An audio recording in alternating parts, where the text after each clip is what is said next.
मित्रों, आज तक स्त्री के द्वारा रचा गया त्रिया चरित्र ना कोई जान सका है और ना ही जान पाएगा।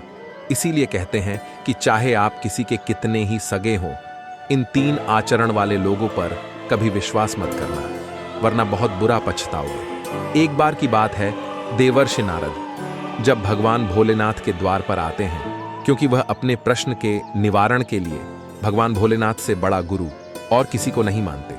जब देवर्षि नारद जी भगवान भोलेनाथ के पास पहुंचते हैं, तब भगवान भोलेनाथ माता पार्वती के साथ अपने सिंहासन पर विराजमान थे। तब देवर्षि नारद ने भगवान भोलेनाथ से पूछा कि है प्रभु, मुझे आपसे एक प्रश्न करना है, क्योंकि मुझे इस प्रश्न का उत्तर आपके सिवाय और कोई नहीं दे सकता। तब भगवान भोलेनाथ कहते हैं, हे देवर्षि नारद, कहिए आपका वह प्रश्न कौन सा है। तब देवर्षि नारद बोले, हे प्रभु, मेरा प्रश्न यह है कि वह 3 प्रकार के कौन से लोग हैं जिन पर कभी भरोसा नहीं करना चाहिए। तब भगवान भोलेनाथ कहते हैं कि हे देवर्षि नारद जी, आपने वाकई एक महत्वपूर्ण प्रश्न किया है।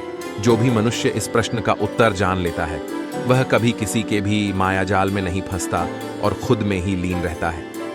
तब भगवान भोलेनाथ बोले, हे देवर्षि नारद जी, मैं तुम्हारे इस प्रश्न को एक कथा के माध्यम से बताऊंगा। तब देवर्षि नारद जी बोले, हे भूतों के प्राणनाथ, हे जगत के स्वामी, कृपया आप मुझे वह कथा सुनाइए। तब भगवान भोलेनाथ कथा सुनाना आरंभ करते हैं और कहते हैं कि इस कथा को जो भी मनुष्य पूरा सुन लेता है, वहां कभी किसी के जाल में नहीं फंसता। साथ ही भगवान भोलेनाथ कहते हैं, हे देवर्षि नारद जी, आप इस कथा को अंत तक जरूर सुनना। तब देवर्षि नारद जी बोले, हे प्रभु, मैं इस कथा को पूरी सच्ची श्रद्धा से अंत तक सुनूंगा। तब भगवान भोलेनाथ कथा को सुनाना आरंभ करते हैं और कहते हैं कि हे देवर्षि नारद जी, बहुत पुराने समय की बात है। पुष्कर नगर में एक चोर रहता था। वह चोर छोटी मोटी चोरियां किया करता था और उन्हीं चोरियों से अपने परिवार को पालता था।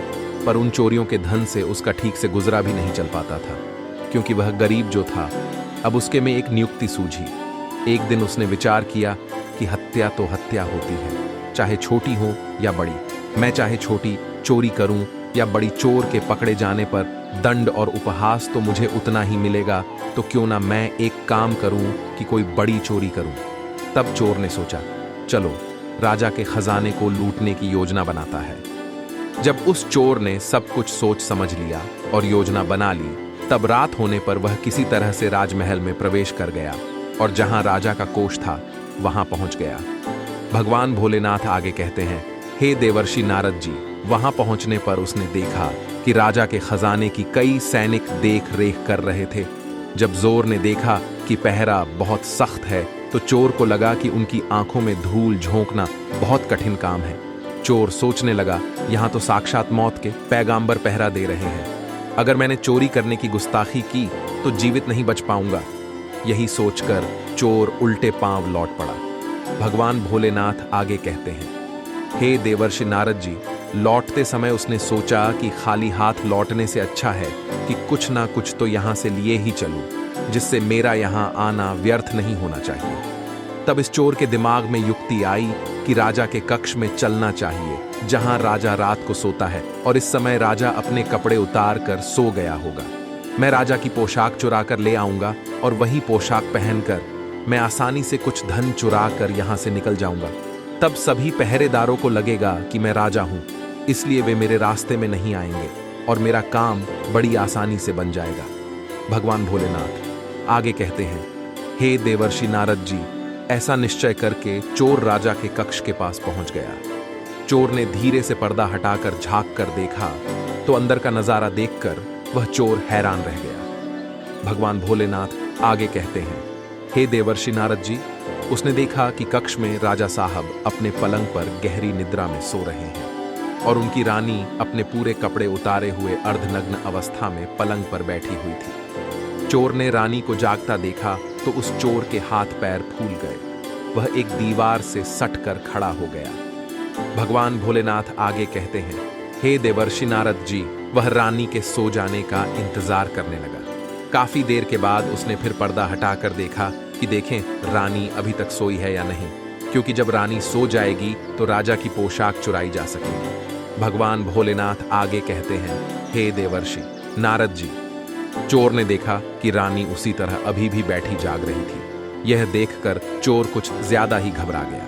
हड़बड़ी में बाहर उस चोर के हाथ से एक गुलदस्ता गिर गया। गुलदस्ते गिरने की आवाज सुनकर राजा तो नहीं जागा, लेकिन रानी तुरंत तलवार लेकर बाहर आ गई। उसने वो तलवार चोर की गर्दन पर रख दी और बोली, कौन है तू और यहाँ किस लिए आया है? सच सच बता, वरना तुम्हारा सर अभी कलम कर दूंगी। मित्रों, भगवान भोलेनाथ आगे कहते हैं, हे देवर्षि नारद जी। चोर डर के मारे पसीना पसीना हो गया।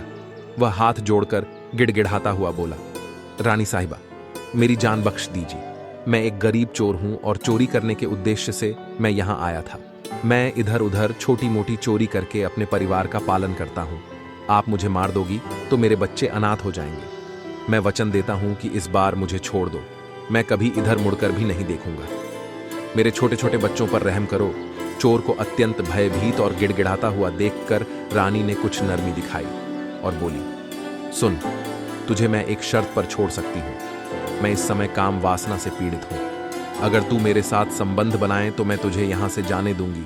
अगर तूने ऐसा नहीं किया तो मैं तेरा सर काट दूंगी। मित्रों, भगवान भोलेनाथ आगे कहते हैं, हे देवर्षि नारद जी। रानी की अनोखी शर्त सुनकर चोर और भी ज्यादा घबरा गया। कहने लगा, रानी जी, यह आप क्या कह रही हो? जरा थोड़ा तो लिहाज करो। मैं एक चोर हूं और तुम इस इतने बड़े राज्य की महारानी हो। हमारा मिलन कैसे हो सकता है? मेरी क्या औकात जो मैं तुम्हारे साथ ऐसा करूं? मेरे लिए तो यह सोचना भी गुनाह है। भगवान भोलेनाथ आगे कहते हैं, हे देवर्षि नारद जी। रानी बोली, मैं कुछ नहीं सुनना चाहती। अगर तुझे अपनी जान प्यारी है तो मैंने जैसा कहा है वैसा कर, वरना मरने को तैयार हो जा। दोस्तों, रानी का ऐसा प्रस्ताव सुनकर चोर की जान हलक में अटक गई। वह सोचने लगा, आज मैं बहुत बड़ी मुसीबत में फंस गया हूं। यदि मैं रानी की बात नहीं मानता हूं तो भी मारा जाऊंगा और मानता हूं तो भी मारा जाऊंगा। आज तो मेरा मरना पक्का है। चोर बहुत बड़ी दुविधा में पड़ा था। चोर ने सोचा कि अब मैं क्या करूं। आखिरकार उसने रानी के साथ संभोग करने की बात स्वीकार कर ली और बोला, रानी साहिबा, मुझे 2 मिनट की मोहल्लत दे दो। मुझे बहुत जोर की लघु शंका लगी है। पहले मुझे लघु शंका कराने दो, उसके बाद में आप जैसा कहोगी वैसा करने को तैयार हूं। रानी ने तुरंत तलवार के इशारे से पेशाब खाने को बता दिया। चोर चला गया और रानी वहीं खड़ी होकर उसके लौटने की प्रतीक्षा करने लगी। भगवान भोलेनाथ आगे कहते हैं, हे देवर्षि नारद जी, चोर ने इधर क्या किया? रानी की नजर से बचकर वहां से भाग निकला। भागते भागते जब वह द्वार पर पहुंचा तो द्वार का जो चौकीदार था उसने उस चोर को पकड़ लिया। पहरेदार ने भी उस चोर से बड़े सख्त लहजे में पूछताछ की। तब बहुत ज्यादा डरा हुआ था। उसने पहरेदार को सारी बात सच सच बता दी कि मैं एक चोर हूं और यहां पे चोरी करने आया था। रानी ने मुझे पकड़ लिया और रानी ने मुझे छोड़ने के बदले में एक शर्त रखी है कि वह मुझे तभी छोड़ेगी जब मैं उसके साथ समागम करूंगा। इसीलिए मैं पेशाब का बहाना बनाकर वहां से भाग आया हूं। जब पहरेदारों ने चोर की बातें सुनी और फिर वह चोर उसी तरह गिड़गिड़ाकर पहरेदार से भी छोड़ देने का आग्रह करने लगा। भगवान भोलेनाथ आगे कहते हैं, हे देवर्षि नारद जी। पहरेदार बोला, देख भाई, हम तुझे एक शर्त पर जाने दे सकते हैं और मेरी शर्त यह है कि तुम्हें पुनः रानी के पास लौटकर जाना होगा और रानी से कहना होगा कि मैं तुम्हारे साथ संबंध बनाने के लिए तैयार हूं, किंतु उससे पहले तुम्हें अपने हाथ से राजा को मारना होगा। उसके बाद हम तुम्हें जाने देंगे। दोस्तों, भगवान भोलेनाथ आगे कहते हैं, हे देवर्षि नारद जी। पहरेदार की यह शर्त उस चोर को और भी ज्यादा कठिन लगी। चोर ने सोचा, अगर पहले ही मैं रानी के साथ संभोग कर लेता तो वैसे तो प्राण बच भी सकते थे, परंतु अब नहीं बचेंगे। अगर रानी से मैंने यह बात कही तो वो मेरा सर भुट्टा सा उतार देगी। भगवान भोलेनाथ आगे कहते हैं, हे देवर्षि नारद जी। अब तो चोर को चारों तरफ मौत ही मौत दिखाई दे रही थी। वह चाहे इधर जाए या उधर, उसको तो कटना ही कटना है। अब चोर अब विवश हो गया तो मजबूर होकर चोर पीछे को लौट गया और रानी के पास जाकर बोला, रानी साहिबा, हम तुम्हारे साथ समागम तो करेंगे, लेकिन मुझे एक बात का डर है।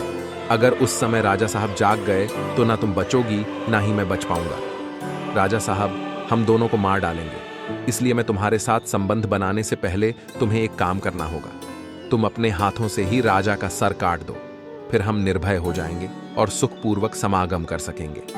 अगर तुम इतना काम कर सको तब तो मुझे तुम्हारी शर्त मंजूर है, वरना मैं तुम्हारे हाथों से मरना उचित समझूंगा। आप मुझे मार दीजिए दोस्तों। भगवान भोलेनाथ आगे कहते हैं, हे देवर्षि नारद जी। रानी काम वासना में वशीभूत थी। रानी चोर से कहने लगी, ठहरो, ये कितनी बड़ी बात है, मैं अभी राजा साहब को मौत के घाट उतारे दे रही हूं। इतना कहकर रानी ने दोनों हाथों से तलवार पकड़ी और सोते हुए अपने पति की गर्दन को काट दिया। भगवान भोलेनाथ आगे कहते हैं, हे देवर्षि नारद जी, धन्य है रे काम वासना कहते हैं। जिनका मन काम वासना के वशीभूत होता है वे उस समय अंधे हो जाते हैं। वे उस समय अपने सबसे प्रिय मनुष्य की भी मृत्यु देख सकते हैं, लोक लाज भी सह सकते हैं, कुल का विनाश भी देख सकते हैं, खुद को बंधन में भी डाल सकते हैं। उस समय वे काम वासना में अंधे होते हैं कहते हैं भगवान भोलेनाथ। आगे कहते हैं, हे देवर्षि नारद जी, जिस तरह कौवा को रात में नहीं दिखता, उल्लू को दिन में नहीं दिखता, उसी तरह काम वासना से युक्त पुरुष को न रात में दिखता है ना दिन में। उस समय वह आंख और विवेक से अंधा हो जाता है। भगवान भोलेनाथ आगे कहते हैं, हे देवर्षि नारद जी, रानी ने जब अपने हाथों से अपने ही पति को मार डाला तो राजा के रक्त से पूरा कक्ष लाल हो गया। राजा के रक्त से रानी भी भीग गई थी। इतना भयावह मंजर देखकर रानी कुछ देर के लिए बेहोश हो गई। उसी समय चोर को मौका मिल गया। वह वहां से तुरंत ही भाग निकला। इधर सुबह राजमहल में हंगामा हो गया कि किसी ने राजा को मार डाला है, मगर राजा को मारने वाले का कोई पता नहीं चल पा रहा था। भगवान भोलेनाथ आगे कहते हैं, हे देवर्षि नारद जी, सब लोग बड़े आश्चर्य में थे कि सोते हुए राजा को कौन मार गया। इधर रानी भी दहाड़ मार मार कर रो रही थी। भगवान भोलेनाथ आगे कहते हैं, हे देवर्षि नारद जी, इस रहस्य को पूरे राजमहल में केवल एक पहरेदार ही जानता था कि रानी और उस चोर में से किसी एक ने ही राजा को मारा है, परंतु उसने इस बात की चर्चा किसी से भी नहीं की। इधर राजा की अंतिम संस्कार की क्रिया की तैयारी पूरी हो चुकी थी। उधर रानी ने घोषणा की कि वो अपने राजा के साथ सती होना चाहती है। यह जानकर रानी पर किसी ने और भी संदेह नहीं किया कि रानी अगर ऐसा करती तो वो राजा के साथ सती क्यों होती। मित्रों, भगवान भोलेनाथ आगे कहते हैं, हे देवर्षि नारद जी, रानी श्रृंगार करके राजा के साथ चिता पर जाकर बैठ गई। राज्य के सभी अधिकारी राजा की चिता पर एक एक करके लकड़ी रखते जाते थे और उन्हें नमन करके पीछे लौट जाते थे। इस प्रकार से सबसे बाद में उस पहरेदार का नंबर आया। वह पहरेदार भी राजा की चिता पर लकड़ी रखने गया। वह तो इस रहस्य को जानता था। उसने धीरे से रानी से कहा, महारानी, आप तो सती हो जाओगी, इतना तो बता ही दो कि राजा को आपने मारा था या उस चोर ने। मित्रों, भगवान भोलेनाथ आगे कहते हैं, हे देवर्षि नारद जी। यह सुनकर रानी चौंक पड़ी। वो समझ गई कि इसका मतलब इस भेद को यह पहरेदार जानता है। रानी बोली, सुन राजा को, ना तो मैंने मारा है ना उस चोर ने। अगर तुझे यह जानना है कि राजा को किसने मारा है तो तू यहां से चला जा और मैं जो स्थान बताता हूं वहां पे जा। तब रानी आगे बोली, नगर से बाहर उत्तर दिशा में जंगल में कुटिया बनाकर वृद्ध बुढ़िया रहती है। वह तुझे इस रहस्य को जरूर बता देगी। दोस्तों, भगवान भोलेनाथ आगे कहते हैं, हे देवर्षि नारद जी, पहरेदार को यह रहस्य जानना था, इसलिए वह अगली सुबह ही रानी के बताए गए रास्ते के अनुसार ही जंगल में चला गया। जंगल में पहुंचने पर उसे एक कुटिया दिखाई दी। जब उसने उस कुटिया को देखा तो उस कुटिया के पास एक बड़ी ही बुजुर्ग बुढ़िया खड़ी थी। पहरेदार ने जाकर उन बूढ़ी मां के पैर पकड़ लिए और बोला, मां जी, मैं एक रहस्य जानने आया हूं कि राजा की हत्या किसने की। मित्रों, भगवान भोलेनाथ आगे कहते हैं, हे देवर्षि नारद जी, तभी वह बुढ़िया कहती है क्योंकि वह बुढ़िया एक बहुत ही पहुंची हुई चीज थी। उसने कहा, बेटा, अगर तुझे यह रहस्य जानना है तो तुझे एक काम करना होगा। मेरी कुटिया के बाहर एक सफेद बकरा बंधा हुआ है। तू अपनी तलवार से उसका सर काट दे। सर कटते ही बकरे का धड़ वहीं गिर जाएगा और वह सर हवा में उड़ने लगेगा। तू उस बकरे के सिर का पीछा करते हुए जाना। वह बकरे का सिर तुझे जहां भी ले जाएगा, वहां पहुंचकर तुझे तेरे सवाल का जवाब मिल जाएगा कि राजा को किसने मारा है। भगवान भोलेनाथ आगे कहते हैं, हे देवर्षि नारद जी, अब तो पहरेदार ने वैसा ही किया। कुटिया के बाहर एक बकरा बंधा हुआ था। पहरेदार ने अपनी तलवार से उस बकरे का सर काट दिया। सिर कटते ही वह सिर हवा में उड़ने लगा। वह सिर उड़ता हुआ उस पहरेदार को एक भयंकर वन के बीच ले गया। उस वन में गुफा बनी हुई थी। उस गुफा के द्वार पर जाकर वह सिर उतर गया। पहरेदार सोचने लगा कि इस जंगल में ना तो कोई मनुष्य मालूम पड़ रहा है, यहां भला मुझे कौन राजा की मौत का रहस्य बताएगा। भगवान भोलेनाथ आगे कहते हैं, हे देवर्षि नारद जी, वो गुफा के द्वार पर खड़ा खड़ा यही सोच रहा था। वो गुफा एक बड़े ही भयानक राक्षस की थी। वो राक्षस अपनी बेटी के साथ उसी गुफा में रहता था। रात हो चुकी थी। राक्षस उस समय अपने भोजन की तलाश में बाहर गया हुआ था। गुफा के अंदर केवल उसकी बेटी मौजूद थी। इधर जब राक्षस कन्या को किसी मनुष्य की गंध मालूम पड़ी तो वो द्वार पर निकल कर आई और उसने देखा कि एक हट्टा कट्टा नौजवान गुफा के बाहर द्वार पर खड़ा है। राक्षस कन्या ने सोचा कि ये कोई मनुष्य मालूम पड़ता है। अगर मैंने इसे खा लिया तो मेरे एक समय की भूख मिट पाएगी, और अगर मैंने इसे जिंदा रखा तो यह नौजवान मेरे बहुत काम आएगा। भगवान भोलेनाथ आगे कहते हैं, हे देवर्षि नारद जी, राक्षस कन्या ने तुरंत एक बहुत सुंदर लड़की का रूप बनाया और उसके सम्मुख पहुंच गई। इतनी सुंदर स्त्री आज उस पहरेदार ने पहले कभी नहीं देखी थी। वो पहरेदार उसे देखते ही उस पर मुग्ध हो गया। लड़की भी उसे अपनाने के लिए ही आई थी। राक्षस कन्या उसे अपनी गुफा में बुलाकर ले गई और उसके साथ खूब मस्ती की। इधर जब राक्षस के आने का समय हुआ तो उस राक्षस की लड़की ने उसे मच्छर बनाकर दीवार पर चिपका दिया। राक्षस ने उस लड़की से पूछा कि बेटी, मुझे किसी मनुष्य की गंध मालूम पड़ रही है। मुझे लगता है कि कोई चोर हमारी गुफा में घुस आया है। भगवान भोलेनाथ आगे कहते हैं, हे देवर्षि नारद जी। तब बेटी बात बनाती हुई बोली, पिताजी, कैसी बातें कर रहे हो? हमारे होते हुए कौन मनुष्य यहां आने की हिम्मत करेगा? मैं तो उसे कच्चा चबा जाऊंगी। इस तरह उसने राक्षस को उल्लू बनाकर दिया। दोस्तों, भगवान भोलेनाथ आगे कहते हैं, हे देवर्षि नारद जी, अब तो वह राक्षस कन्या रोज उसे रात होने पर पुरुष बना लेती थी और दिन निकलने पर मक्खी मच्छर बनकर दीवार पर चिपटा कर देती थी। इस प्रकार पहरेदार को राक्षस की गुफा में रहते रहते काफी दिन बीत चुके थे। उसे अपने घर की बच्चों की याद आती थी, पर वो उस राक्षस कन्या के चंगुल से नहीं निकल पा रहा था।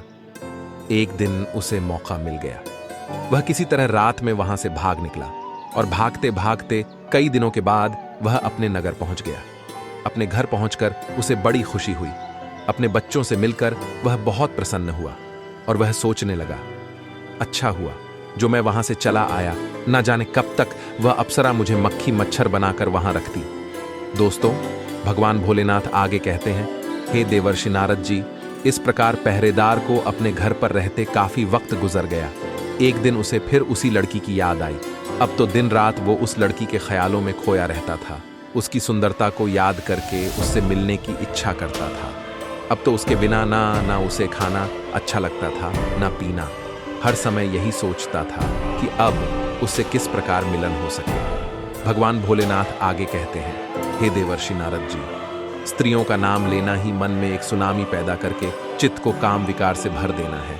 और जो स्त्रियां विलास सुंदर होती हैं, वह अपना व्यभिचरण कुछ ऐसे करती है जिससे उनका दर्शन करके मनुष्य कैसे शांत बैठ सकता है। कहते हैं, जो स्त्रियां एकांत में भेंट करने में कुशल हो, कोमल और मीठे वचन बोलने वाली हो, प्रेम युक्त कटाक्ष करने वाली हो, ऐसी स्त्रियां किस मनुष्य को बस में नहीं कर सकती। जो आर्षि मुनि सदैव अपने मन को अधीन रखने वाले होते हैं, उनमें भी ऐसी स्त्रियां काम वासना जगा देती हैं। फिर स्त्रियों के विषय में तो कहना ही क्या। मित्रों, भगवान भोलेनाथ आगे कहते हैं, हे देवर्षि नारद जी, पहरेदार उस राक्षस कन्या से मिलने के लिए छटपटाने लगा। उसने फिर से उसके पास जाने का निश्चय किया। उसने सोचा कि पिछली बार तो मुझे उस बुढ़िया ने पहुंचा दिया था। मैं रास्ते में वहां से भाग कर आया हूं। मुझे रास्ते का भी ज्ञान नहीं है। क्यों ना एक बार फिर उन्हीं बुढ़िया की सहायता ले लूं। मित्रों, भगवान भोलेनाथ आगे कहते हैं, हे देवर्षि नारद जी, ऐसा सोचकर वह बूढ़ी मां के पास कुटिया पर पहुंचा और उनसे विनती करके बोला कि हे मां, एक बार मुझे फिर से उसी स्थान पर भेज दो जहां आपने पहले भेजा था। अब वो पहरेदार राजा की हत्या का रहस्य जानना तो भूल चुका था। उसे तो अब उस राक्षस कन्या से मिलने की बेचैनी थी। वह बुढ़िया समझ गई कि यह काम वासना के वशीभूत है। बुढ़िया बोली, बेटे, पहले तो मेरे पास एक बकरा था जिसकी गर्दन का पीछा करते हुए तुम वहां चले गए। अब तो वो भी नहीं है। अब मैं तुम्हें कैसे पहुंचाऊं? तब पहरेदार बोला, हे माते, मैं तुम्हारा जीवन भर रेडी रहूंगा। एक बार उस अप्सरा से मुझे फिर से मिलवा दो। बुढ़िया ने कहा, बेटे, मैं तुझे मिला तो दूंगी, पर इसके लिए तुझे अपने बेटे को मेरे पास लाना होगा। मित्रों, भगवान भोलेनाथ आगे कहते हैं, हे देवर्षि नारद जी, पहरेदार बोला, ये कितनी बड़ी बात है मित्रों।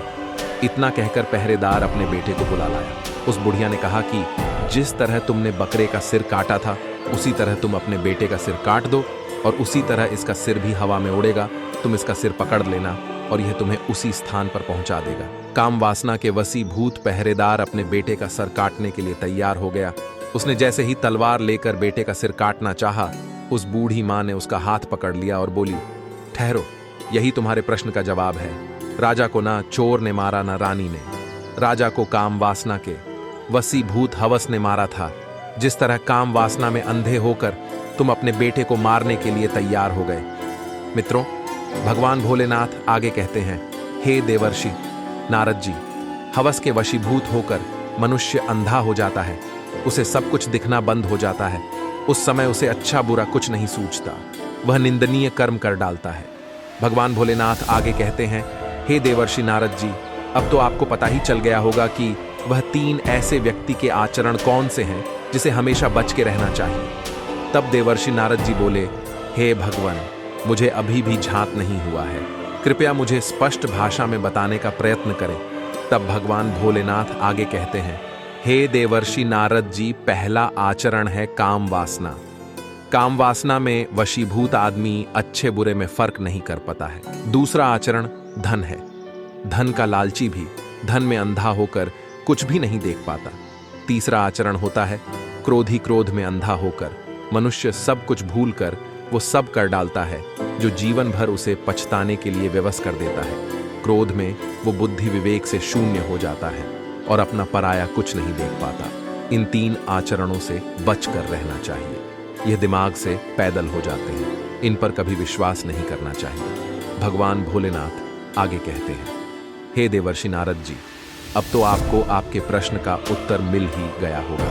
देवर्षि नारद जी बोले, हे प्रभु, मुझे अब इन तीनों बातों का संपूर्ण और गहन अध्ययन हो गया है। मित्रों, कभी भी किसी पर भरोसा नहीं करना चाहिए और इन 3 आचरण वाले व्यक्ति से तो हमेशा दूर ही रहना चाहिए। मित्रों, आपको ये वीडियो कैसा लगा हमें कमेंट में अवश्य बताइएगा, और ऐसे ही वीडियो देखने के लिए अब हमारे चैनल को भी सब्सक्राइब अवश्य कर ले। इस वीडियो को जहां तक हो सके शेयर करें अपने मित्रों में। इस वीडियो को जरूर शेयर करें। मिलते हैं फिर अगले वीडियो में। वीडियो देखने के लिए आप सभी का धन्यवाद।